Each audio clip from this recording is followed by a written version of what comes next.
One question about the shadow mission deal is, as a leader, what can I do to help the people around me be honest about what their perception of my shadow mission is? I think the best thing is threaten to fire them if they don't tell you. No, actually, that was a joke.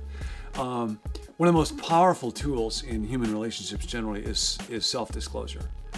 And therapists know when they're dealing with clients, if they are willing to disclose something to the client that could be embarrassing if it was misused, that can be a very powerful tool in helping that relationship become more open and honest. So I think when it comes to leadership and promoting honesty in a team, authentic, appropriate self-disclosure. Obviously, I don't want to dump something in their laps that's going to be overwhelming to them, or a scandal that would put them in a difficult position or so. But as I'm appropriately self-disclosing with people, that lets folks know both that I'm aware of what's going on in my life and that I'm willing for other people to talk with me about it. Related piece to this is, the reality is, especially if you're in a leadership position, and I forget this sometimes, people are watching you all the time. And they are picking up cues from your behavior, from my behavior, every moment of the day. Do I listen? Do I get defensive? Do I kind of bristle? Do I actually think about what they're saying? Do I take it seriously? And I'm sending messages back to them about that through my body language, through my facial expressions, through the tone of my voice. The bigger picture is I'm communicating to people all the time, whether or not I'm the kind of person who will listen to them or not.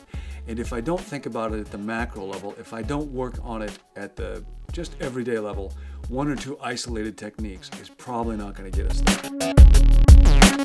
Another question about the shadow mission deal is, how can a person distinguish between where's ambition getting off the track and what's legitimate, authentic ambition for God? And the first thing to say here is that the drive to achieve, the desire to be significant, that's a very good thing. It's not bad. It's not even neutral. It's a deep reflection of what it means to be human. God made every person, including you and me, to create value, to make a difference. So the fact that we want to do that is really good. It's always a continuum. Nobody is altogether pure in their motives. Nobody is 100% in the grip of their shadow mission.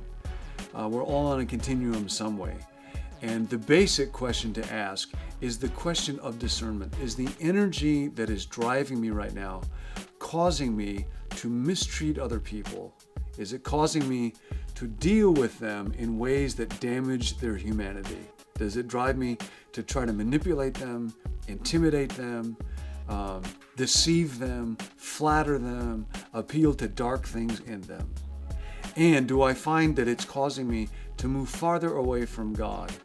Am I less likely to be quiet and still and open and listening and have a repentant heart before God? And if those two things are true, there's a good chance that part of what's fueling my life these days is the shadow mission.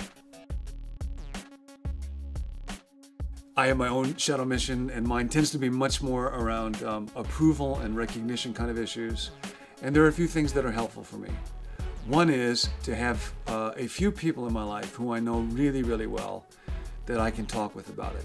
And I will ask them to pray for me.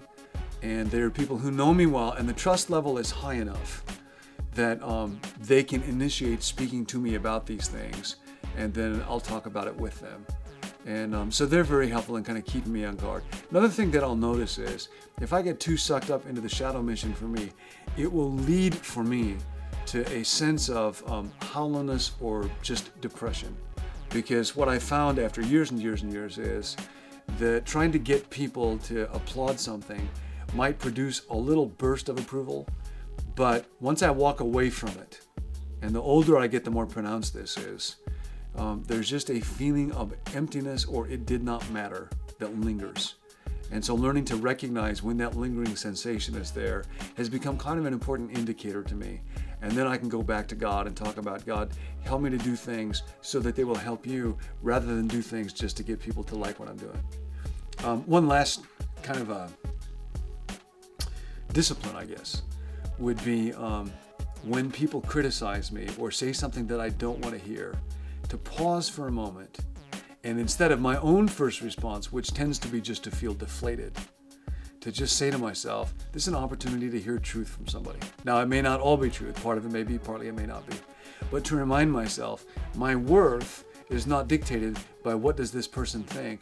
And I can actually listen to this like an adult who is loved by God and needs to have truth, but also doesn't have to be crumpled by it.